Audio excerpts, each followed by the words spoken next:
தீபாவளியை ஒட்டி பொதுமக்கள் பயணம் செல்ல ஏதுவாக முன்பதிவில்லா சிறப்பு ரயில்கள் அறிவிக்கப்பட்டுள்ளன. அதன்படி சென்னை தாம்பரத்திலிருந்து செங்கோட்டைக்கு இன்றிரவு 7:30 மணிக்கு சிறப்பு ரயில் இயக்கப்பட உள்ளது. அதேபோல செங்கோட்டையிலிருந்து தாம்பரத்திற்கு தீபாவளி அன்று இரவு 8:45 மணிக்கு சிறப்பு ரயில் இயக்கப்பட உள்ளது. சென்னை எழும்பூரிலிருந்து மதுரைக்கு இன்றிரவு 11:45 மணிக்கு முன்பதிவில்லா சிறப்பு ரயில் இயக்கப்பட உள்ளது. இந்த ரயில் மயிலாடுதுறை, கும்பகோணம், திருச்சி வழியாக மதுரைக்கு செல்லும் என தெரிவிக்கப்பட்டுள்ளது. மதுரையிலிருந்து தாம்பரத்திற்கு நாளை மதியம் 12 மணிக்கு முன்பதிவில்லா சிறப்பு ரயில் இயக்கப்பட உள்ளது. அதேபோல சென்னை எழும்பூரிலிருந்து மதுரைக்கு நாளை இரவு 11:45 மணிக்கு முன்பதிவில்லா சிறப்பு ரயில் இயக்கப்பட உள்ளது. தீபாவளியொட்டி ஆம்னி பேருந்துகளில் உரிமையாளர்கள் அறிவித்த கட்டணத்தை விட கூடுதலாக கட்டணம் வசூலிக்கப்படுவதால் பொதுமக்கள் அதிர்ச்சியடைந்துள்ளனர். தீபாவளி நெருங்கும் சமயத்தில் ஆம்னி பேருந்துகளின் டிக்கெட் கட்டணம் பன்மடங்கு அதிகரித்திருப்பதாக புகார் எழுந்தது. இது தொடர்பாக போக்குவரத்து ஆணையர் பேச்சுவார்த்தையை தொடர்ந்து உயர்த்தப்பட்ட கட்டணத்தை குறைப்பதாக ஆம்னி பேருந்து உரிமையாளர்கள் அறிவித்தனர். ஆனால் ஆம்னி பேருந்து உரிமையாளர்கள் அறிவித்த கட்டணத்தை விட தற்போது கூடுதலாக வசூலிக்கப்படுவதால் பயணிகள் அடைந்துள்ளனர். குறிப்பாக சென்னையிலிருந்து மதுரைக்கு அதிகபட்ச கட்டணம் 2869 ரூபாய் என்று குறைக்கப்பட்ட நிலையில் 2 நாட்களில் 8555 ரூபாய் வரையில் வசூலிக்கப்படுகிறது. இதேபோன்று சென்னையிலிருந்து கோவைக்கான ஆம்னி பேருந்து டிக்கெட் கட்டணம் அதிகபட்சமாக 2770 நிர்ணயிக்கப்பட்ட நிலையில் 4000 ரூபாய் வரை உயர்த்தப்பட்டுள்ளது. சென்னையிலிருந்து நாகர்கோவிலுக்கான கட்டணம் 3150 ரூபாயாக இருந்த நிலையில் 3999 ரூபாய் வசூலிக்கப்படுகிறது. இதேபோன்று சென்னையிலிருந்து நெல்லைக்கான ஆம்னி பேருந்து டிக்கெட் கட்டணம் 3180 ரூபாய் என்று அறிவிக்கப்பட்ட நிலையில் 3499 ரூபாய் வரை வசூலிக்கப்படுகிறது. தீபாவளியையொட்டி சொந்த பயன்பாட்டுக்கான வாகனங்களில் பயணிகளை ஏற்றி சென்றால் கடும் நடவடிக்கை எடுக்கப்படும் என போக்குவரத்து துறை எச்சரித்துள்ளது. தீபாவளியையொட்டி சென்னை உள்ளிட்ட பெருநகரங்களிலிருந்து சொந்த ஊர்களுக்கு மக்கள் பயணித்து வருகின்றனர். இதற்காக ரயில், பேருந்துகள் இயக்கப்படும் நிலையில் கார்கள் உள்ளிட்ட சொந்த பயன்பாட்டு வாகனங்களில் பணம் வாங்கிக் கொண்டு பயணிகளை சிலர் ஏற்றி செல்லும் போக்கும் உள்ளதாக புகார்கள் எழுந்துள்ளன. இதனால் அரசுக்கு கடுமையான வருவாய் இழப்பு ஏற்படும் நிலை உள்ளது.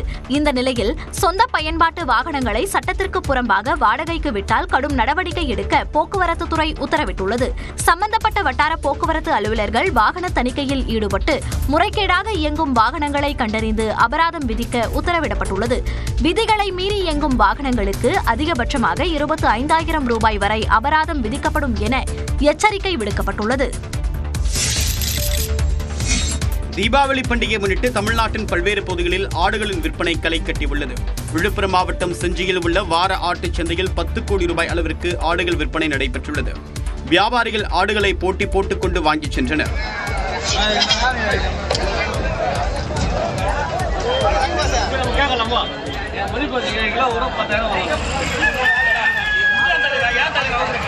ராணிப்பேட்டை ஆட்டுச் சந்தையில் 3 கோடி ரூபாய்க்கு மேல் ஆடுகள் விற்பனை நடைபெற்றது. அதிகாலை முதலே ஏராளமானோர் ஆடுகளை வாங்கிச் சென்றனர்.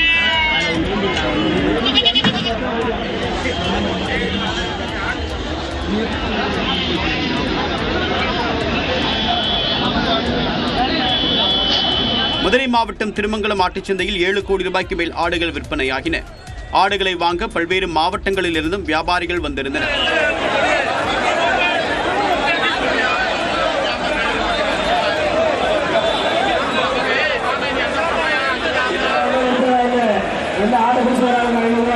புதுக்கோட்டையிலும் ஆடுகள் விற்பனை களை கட்டியது. வாரத்தெல்லாம் நிறைய வந்துகிட்டு இருக்கு. ஆடுகள்லாம் குறைவு இல்லை, நிறைய வருது. நல்லா வியாபாரம் நடக்குது. போன வாரத்தோட இந்த வாரம் அதிகமாக தான் வந்திருக்கு. ஆடுகள்லாம் செம்பிளி ஆடும் வந்திருக்கு, வெள்ளாடும் வந்திருக்கு, கருப்பாடும் வந்திருக்கு, எல்லாமே வந்திருக்கு. சிறப்பாக இருக்கு. கடந்த வாரத்தை விட ஆடு ஒன்றுக்கு 1500 ரூபாய் வரை விலை அதிகரித்திருப்பதாக கூறப்படுகிறது.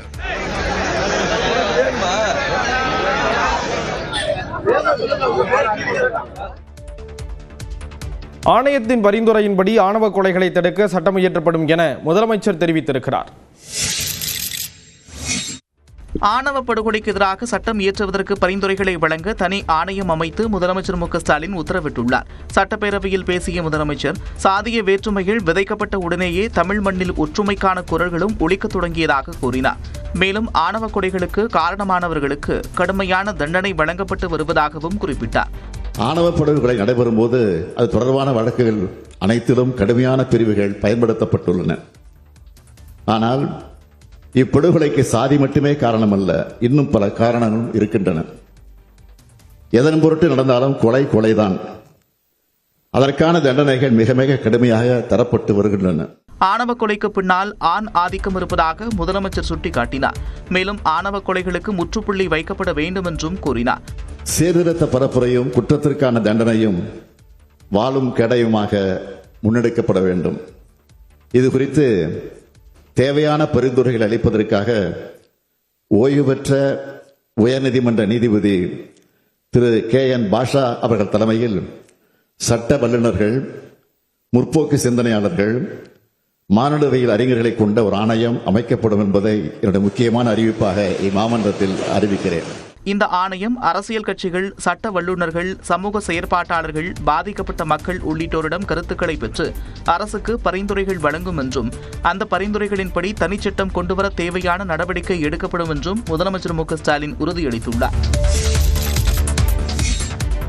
கோல்ட்ரீஃப் இருமல் மருந்து விவகாரம் தொடர்பாக சட்டப்பேரவையில் விளக்கம் அளித்த மருத்துவத்துறை அமைச்சர் மா சுப்பிரமணியன், அதிமுக ஆட்சி காலத்தில்தான் ஸ்ரீசன் மருந்து தயாரிப்பு நிறுவனத்திற்கு அனுமதி வழங்கப்பட்டதாக கூறினார். இது தொடர்பாக பேரவையில் பேசிய அமைச்சர், தங்களுக்கு விடுமுறை நாளன்று தகவல் கிடைத்த போதும் உடனடியாக நடவடிக்கை எடுக்கப்பட்டு 3 நாட்களுக்குள் அந்த மருந்து குறித்து பொதுமக்களுக்கு எச்சரிக்கை விடுக்கப்பட்டதாக கூறினார்.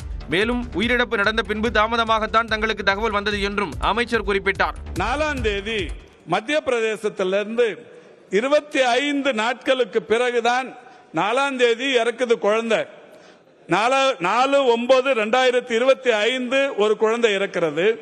மத்திய பிரதேசத்திலிருந்து நமக்கு தகவல் வந்தது 1/10/2025. 25 நாள் கழிச்சு நமக்கு தகவல் அனுப்புறாங்க. தொடர்ந்து பேசிய அமைச்சர், மத்திய அரசு உரிய ஆய்வுகளை மேற்கொள்ளவில்லை என்று குற்றம் சாட்டினார். பேசும்போது இன்னொன்னு சொன்னாங்க, ஒன்றிய அரசு 3 வருடத்திற்கு ஒரு முறை ஒன்றிய அரசிலிருந்தும் இந்த ட்ரக்ஸை இன்ஸ்பெக்ட் பண்ணணும்னாங்க.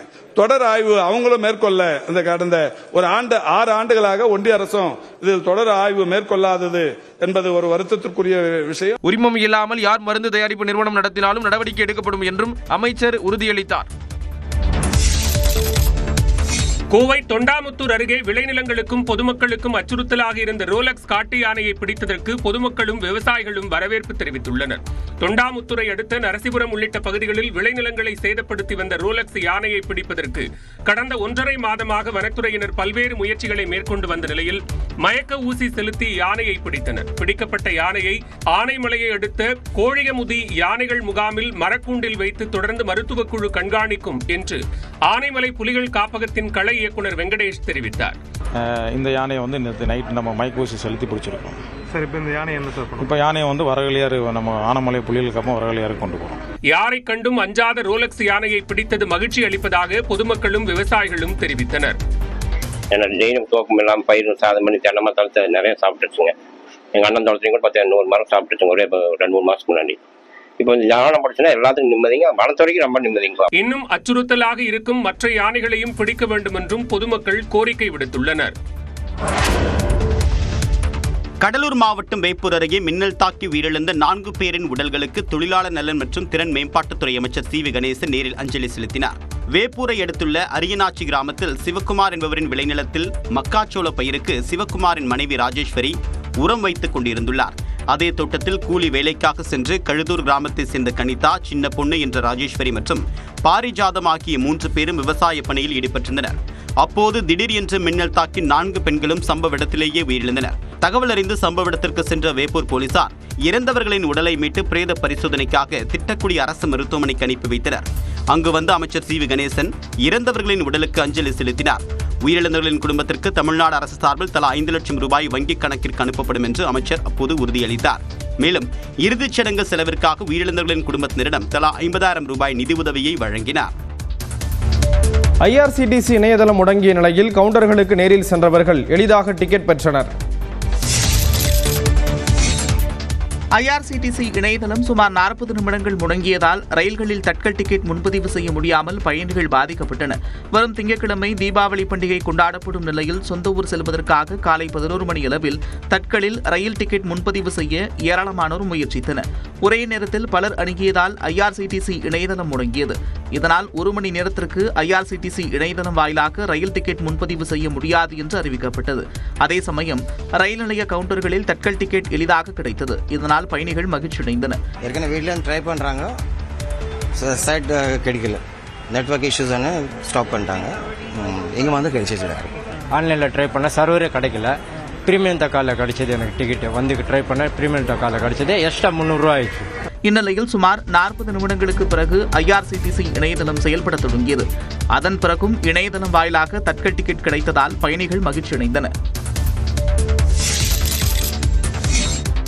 தங்கம் வெள்ளி விலை புதிய உச்சத்தை தொட்டு வரும் நிலையில் தங்க நிறத்திலான இனிப்புகளுக்கும் மவுசு அதிகரித்துள்ளது. ஆம், ராஜஸ்தான் மாநிலம் ஜெய்ப்பூரில் உள்ள ஒரு கடையில் தங்க நிறத்திலான இனிப்பு வகைகள் 1 லட்சம் ரூபாய் வரை விற்பனையாகிறது. தீபாவளியை ஒட்டி சதுர வடிவிலான ஸ்வர்ண பிரசாதம் என்று பெயரிடப்பட்ட இனிப்பின் விலை 1 கிலோ 1,11,000 ரூபாய் என்கிறார்கள். அப்படியென்றால் அதில் உள்ள ஒரு துண்டு இனிப்பின் விலை என்னவாக இருக்கும் என்று நினைத்தாலே மலைப்பாக இருக்கிறது.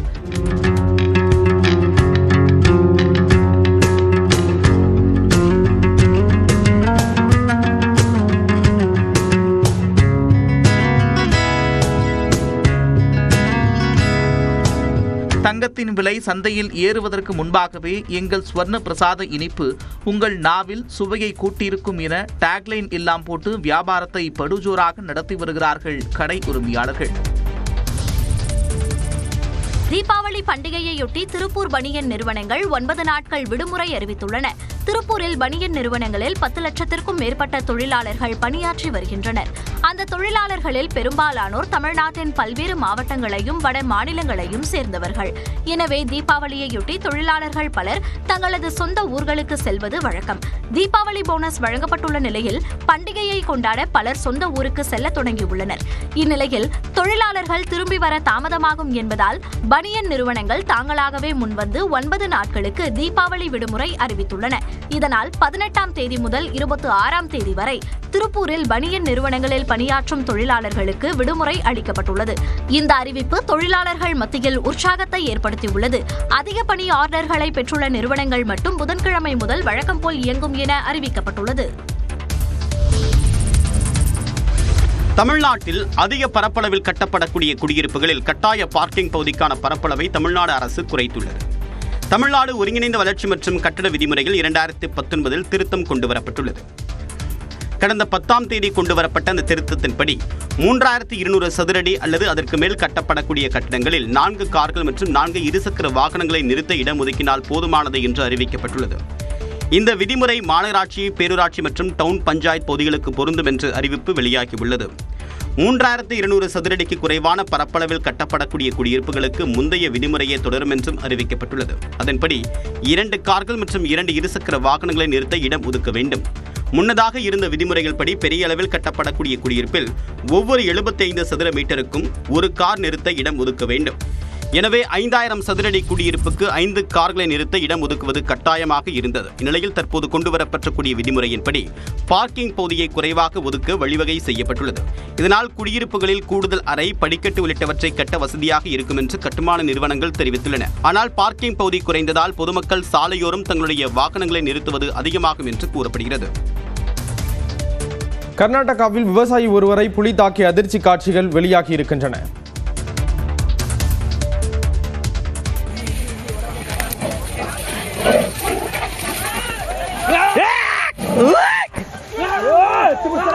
கர்நாடகாவில் தோட்டத்தில் வேலை செய்து கொண்டிருந்த விவசாயியை புலி ஒன்று தாக்கிய சம்பவம் அதிர்ச்சியை ஏற்படுத்தியுள்ளது. கர்நாடக மாநிலம் சாம்ராஜ்நகர் மாவட்டத்தில் உள்ள படகலபுரா சரகூர் பகுதியில் புலி ஒன்று மக்களை தொடர்ச்சியாக அச்சுறுத்தி வந்துள்ளது.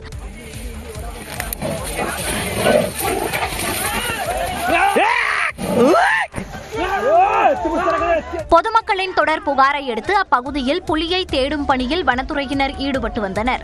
அதே நேரம் அப்பகுதியை சேர்ந்த விவசாயி மல்லேகவுடா என்பவர் தனது தோட்டத்தில் வேலை செய்து கொண்டிருந்தார். அப்போது திடீரென தோட்டத்திற்குள் புகுந்த புலி விவசாயி மல்லேகவுடாவை கொடூரமாக தாக்கியிருக்கிறது. அவரது முகத்தில் பலத்த காயங்கள் ஏற்பட்ட நிலையில் தோட்டத்தில் கிடந்துள்ளார். உயிருக்கு ஆபத்தான நிலையில் மீட்கப்பட்டு அவர் சிகிச்சைக்காக மருத்துவமனையில் அனுமதிக்கப்பட்டுள்ளார். வரும் சட்டமன்ற தேர்தலில் தேசிய ஜனநாயக கூட்டணியில் இணைய பாமக தலைவர் அன்புமணி ராமதாஸ் இசைவு தெரிவித்துள்ளதாக தகவல் வெளியாகியிருக்கிறது. பாமகவில் தந்தை மகன் இடையே கருத்து வேறுபாடு ஏற்பட்டுள்ள நிலையில் அந்த கட்சி எந்த கூட்டணியில் இணையும் என்ற எதிர்பார்ப்பு இருந்து வந்தது. இந்நிலையில் தமிழ்நாடு பாஜகவின் தேர்தல் பொறுப்பாளராக நியமிக்கப்பட்ட பைஜெயந்த் பாண்டா பனையூரில் உள்ள பாமக அலுவலகத்தில் அக்கட்சி தலைவர் அன்புமணி ராமதாஸை சந்தித்து பேசினார். சுமார் 1 மணி நேரத்திற்கு இந்த ஆலோசனைக் கூட்டம் நடைபெற்றது. அப்போது தேசிய ஜனநாயக கூட்டணியில் பாமக இடம்பெறும் என அன்புமணி நம்பிக்கை தெரிவித்ததாக கூறப்படுகிறது. விரைவில் கூட்டணி குறித்த அதிகாரப்பூர்வமாக பேச்சுவார்த்தை நடத்தப்படும் என்றும் பின்னர் அறிவிப்பு வெளியாகும் என்றும் தெரிகிறது. கடந்த நாடாளுமன்ற தேர்தலில் பாமக தேசிய ஜனநாயக கூட்டணியில் போட்டியிட்டது. அன்புமணியுடனான மோதலுக்கு பிறகு பேட்டியளித்த பாமக நிறுவனர் ராமதாஸ் அதிமுகவுடன் கூட்டணி வைக்குமாறு தான் வலியுறுத்தியதாகவும் அதனை மீறி அன்புமணிதான் பாஜகவுடன் கூட்டணி வைத்ததாகவும் கூறியிருந்தது குறிப்பிடத்தக்கது.